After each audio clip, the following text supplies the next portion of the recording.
Welcome to my YouTube channel, One Race, the Human Race, All Human. Today is Sunday, May 15th, 2022. We must teach the oneness of all humanity, that all life is precious.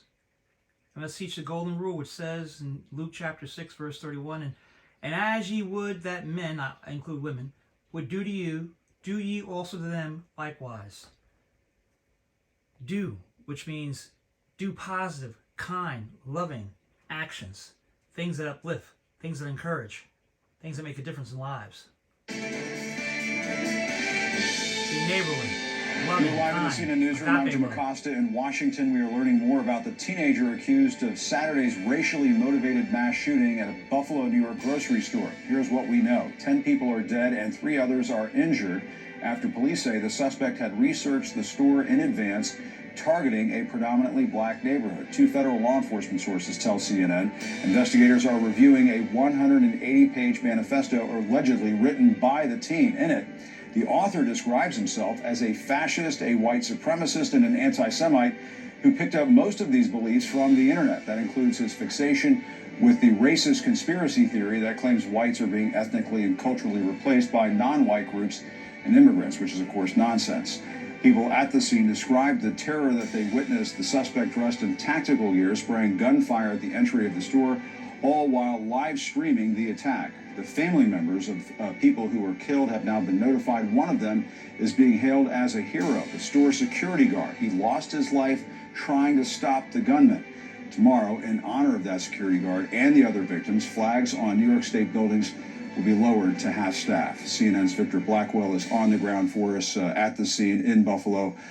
Just a heartbreaking tragedy. Victor, I can't imagine the emotions that you're encountering there on the scene. Yeah, Jim, when I was walking up here to this scene earlier today, I met an elderly woman. She was one of 3 coming to the scene. Her name was Miss Susie. And she said that she came here just to support this community, the people who walk to this grocery store. She said that her own grandchildren were here just on Thursday. She'd been to Tops several times before. And we're seeing that from a lot of people. The crowds have thinned a bit. There was some gospel music, an evangelist here for several hours. He is now left, but there's still scores of people who are just outside the caution tape as the investigation continues both inside and outside the grocery store here in Buffalo. Let's turn to the investigation now, and CNN's crime and justice correspondent Shimon Prokupez is following that. What's the latest that you know? Yeah, so the authorities today revealing some new information. First, they're saying that the alleged shooter was here the day before on Friday. They believe casing this out, staking the location out, trying to familiarize himself with the location, so they have that information. We also learned that last year in June of 2021 that there was some kind of mental health evaluation with the alleged shooter. The school called the state police where he lives, and they then took him to the hospital. We don't know much more about that. We don't know if there was any follow-up. Also, authorities revealing they know where the weapons were purchased, when they were purchased, so that's a big key here for investigators. And that also, interestingly, that the magazines that he was using and then the adaptations to this weapon were not legal. So it'll be interesting to see if there are any charges pursued as a result of that. So authorities have been working through a lot. We also learned that he's been talking. He made statements to investigators. It's been described to me as just really disturbing, explaining in some detail about why he did this, making it very clear, allegedly, that he came here to attack the black community and that he specifically was targeting black people at this supermarket here behind me. So investigators have a lot of new information. They're certainly working through all of it.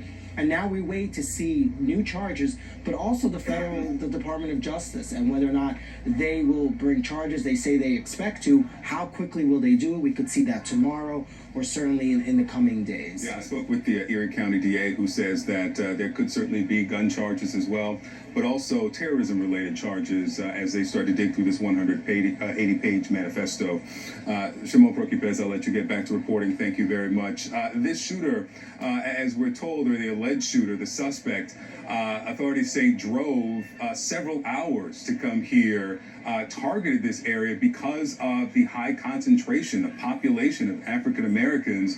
Our Brian Todd is in Conklin, New York, where this suspect is from, his hometown there, trying to learn more about him. What are you learning, Brian? Well, Victor, some details that we're piecing together about the background of this shooting suspect. 18-year-old Peyton Gendron is his name.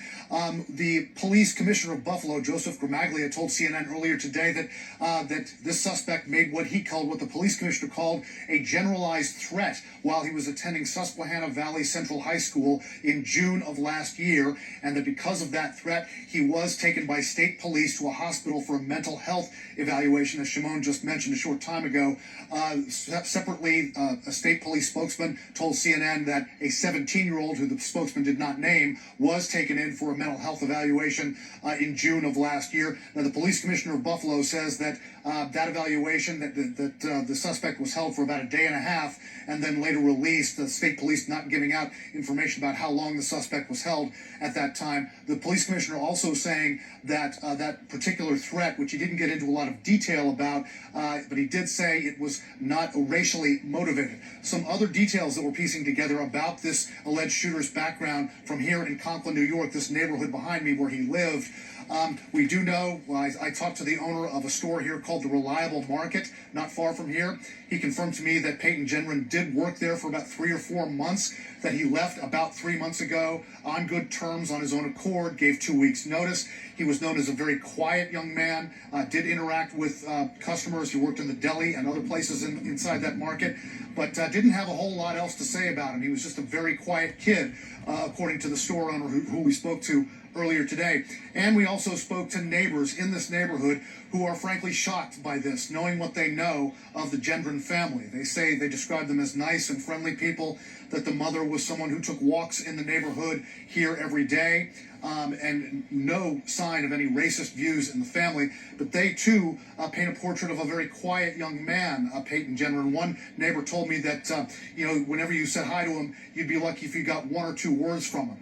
He said that this young man helped an older lady, a neighbor next to their house, take out her garbage every week and mowed his parents' grass. Other than that, there's not a lot that people are either willing or able to say about this young man, other than they're really shocked by this, given the normalcy that they describe with that family. But the store owner did tell me one thing. He said, quote, "I'm sure he'll pay a huge price for this, as he should." Victor?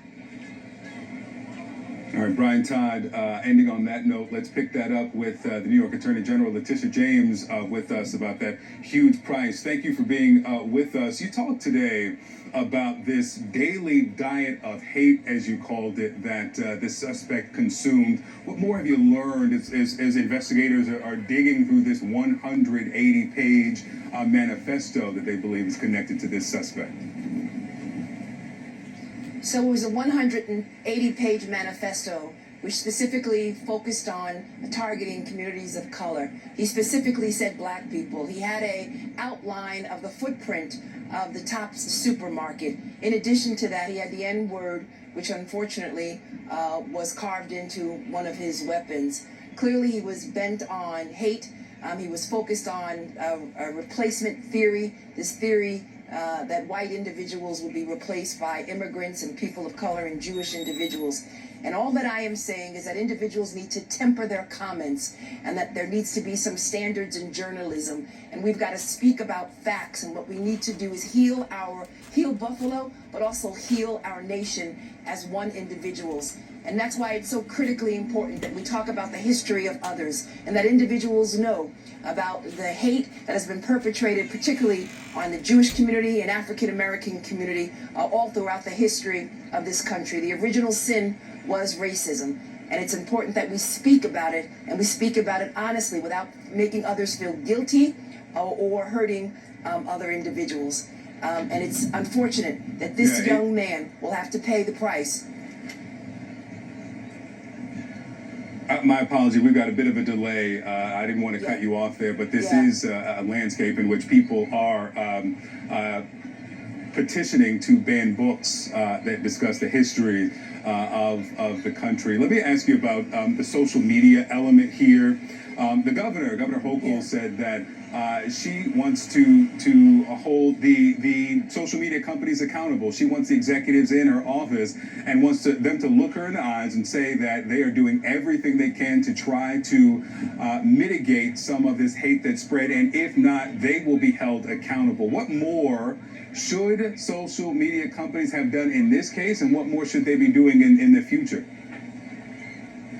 In my office, we've been looking at Section 230, the Communications and Decency Act, which basically provides immunity to the social media platforms. And this is a bipartisan issue. And so we are speaking to my Republican attorney generals and others all across this nation about what we can do to address hate. As you know, the First Amendment does not protect hate speech, particularly when hate speech follows up with acts. And so it's important that we come to some agreement that the United States Congress change and reform Section 230, the Communications and Decency Act, and that we bring to the table social media platforms that focus not only, that allow individuals to espouse hate, in addition to that, that have all of these algorithms which focus on young girls and their image, and in addition to that, that spreads misinformation and disinformation about the replacement theory, about critical race theory, and about all of these issues which unfortunately are dividing this country and causing individuals to hate one another, as opposed to what brings us together and what are our commonalities. And again, and we all should be reminded that we are all children of God and members of the human family. Well, when you talk about being children of God and members of the human family, there has been gospel music here. There have been prayer circles, people from other communities coming, not knowing what to do, but just wanting to do something. I know that you have focused on trying to comfort the people of Buffalo. What have you been doing here over the last several hours that you've been here? So I've been attending a number of vigils and a number of church events. Right behind me, they are in the midst of an interfaith ceremony. And so I want to greet my Muslim brothers, assalamu alaikum. I want to greet my Jewish brothers, shalom. I want to greet all members of faith, grace and peace to all of you, and to let individuals know that we've got to come together, because Buffalo right now is in a lot of pain and it requires healing. And so we invite all men and women of faith to come to Buffalo at this point in time, because there is a lot of suffering that is going on. Today when I went to church, I heard about the victims. The pastor told me about his neighbor who was shot down yesterday, who used to clean the streets and plant trees. I heard from another church member who talked about a senior citizen who went to visit her husband in a nursing home and then went to Tops to get some groceries. She too was shot down. I heard from a state senator who said his staff member was shot. The bullet went through his neck, and by the grace of God, he survived. I heard about all of the members who worked at Tops who basically had to hide a mother with a child because this sick, demented individual who was filled with hate basically wanted to shoot at a mother with a child. And so all of these examples and more, again, do not define Buffalo. But because there are so many individuals who are praying, who are gathering individuals, who are holding individuals, and who are here to seek healing in Buffalo, I believe that Buffalo is a great place for community. And lastly, I held a woman at a church today who was crying and shivering because she worked at Tops, and she thought yesterday was going to be her last day. And she witnessed the carnage and the death and destruction. And so all of these individuals obviously need counseling. The children need counseling. Buffalo needs counseling. We've got to pray for Buffalo. We've got to bring Buffalo together as one and our nation as a whole. New York Attorney General Letitia James, thank you so much for spending a couple of minutes with me. Let me bring in now global civil... Amen. There is one race. It's the human race. And Christianity is an action religion. You take actions to bring about love, agape love, concern and compassion for all people. Doesn't matter what you look like, where you come from, We're all one. We're all human beings. That's the message that must be taught. That's the message that will save all of America and even the world. For as America goes, so goes the world. Thank you for being on my YouTube channel. One race, human race, all human. We are all human. If you call yourself Christian, then you're supposed to believe that. You're supposed to follow the 2 greatest commandments. Love God, love your neighbor as yourself. Who's your neighbor? Look at Luke chapter 10, Good Samaritan parable. Pastor messed up, deacon messed up. Samaritan, who in our day would be half black, half white, was a hero. Had compassion on the person who fell among thieves and took care of him. Bandaged him up, brought him to the hotel and paid the innkeeper and gave him money to help him. Made life better. Transformed lives. That's what Christians do. They transform lives, and people of goodwill transform lives. One race, the human race, all human.